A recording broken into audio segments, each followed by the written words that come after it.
Good evening. This is Colleen Harrison, and I want to share with you one of the newest clients that I have that is actually it's a real good example in my experience of what typically happens to a lot of young people who, not having any training in taxes, not having any training in finances or accounting, go into business for themselves and get into trouble because of not paying taxes.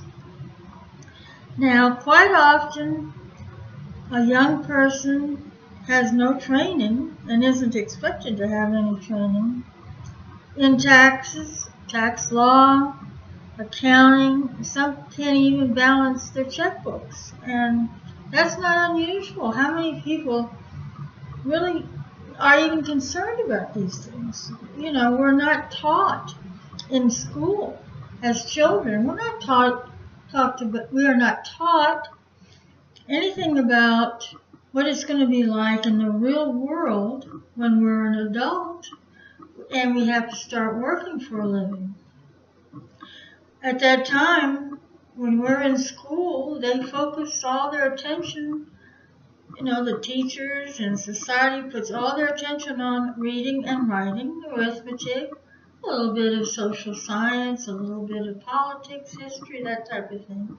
But rarely is it ever introduced to us while we're in grammar school and even in high school, the consequences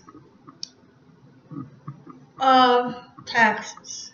And taxes are something that we are all going to have to pay at some point in our life when we're working or when we're self-employed. Now, not everyone is going to have to pay taxes. Not everyone works. But for those people who do work and who earn a living either as a self-employed individual or as an employee, they're going to have to pay tax. There's just no getting out of it. Now, of course, there are people who refuse to file, people who believe that taxes are unconstitutional. There are a lot of arguments against it, but eventually IRS will let you know that you have to pay taxes. There's no getting out of it at this time. Maybe perhaps in the future. But at the time in history, right now, and for decades, we've had to pay taxes. Taxes are something that is common throughout the world. So, it's not something we can run away from if we're in a civilized environment. And the taxes are basically to help society cover the expenses that are necessary to maintain a well-balanced lifestyle for humanity. In that respect, we all need to contribute, and we do contribute through our taxes. But now, how does a person get into a lot of trouble when they're young? And they get into trouble in terms of taxes because they don't know anything about taxes. They don't know that they have to pay estimated tax payments if they're self-employed. Quite a few are self-employed. Young people might go into a business such as become a beautician, a nail technician. There are many jobs that are actually self-employment. I mean, we are hiring ourselves. We're self-employed. But we're not paying ourselves a wage. What we are doing is we're earning income and we are paying expenses for that income that we're earning. And the net profit when we have a net profit, that results in a tax liability quite often. I don't know when it doesn't, but generally, if you have a profit, you have a tax liability associated with it. So it's important that when you start going to work or you open up your own business, that you find out what the tax law is concerning your particular business. Now, I'm not going to go into all the different types of taxes because different businesses may have different types of taxes. Some have, may have to pay sales taxes and so forth. I'm just talking about federal taxes and Social Security and Medicare. Now, Social Security and Medicare, when you're self-employed, is called self-employment taxes. So basically, not only are you paying self-employment taxes, which is your Social Security and Medicare, on your profit, but you're also paying federal tax. And in some cases, you're paying state tax.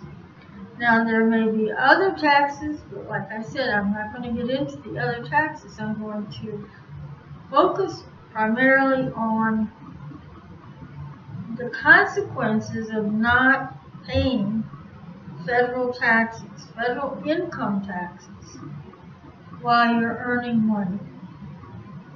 Now, a lot of people end up receiving at the end of the year, they receive a 1099 miscellaneous, and no taxes have been paid.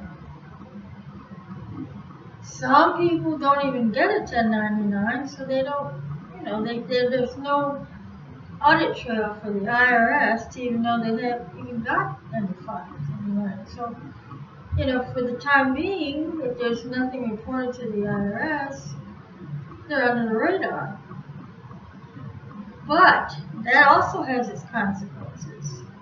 I want to stay focused just on the issue of quarterly tax payments. If you are self-employed, regardless of whether you get a 1099 miscellaneous at the end of the year or not, you should be paying your taxes as you're earning your income. Now, the taxes can be paid quarterly, which means every 3 months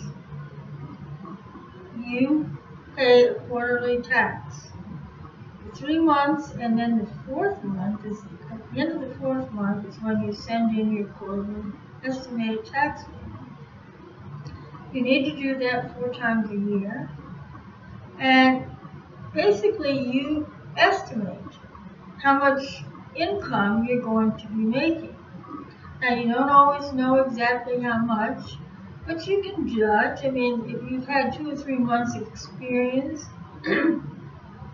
with your income and how it averages out, then you know basically how much income you're going to receive. Also, you know what your expenses are if you're keeping track of them, and you should be.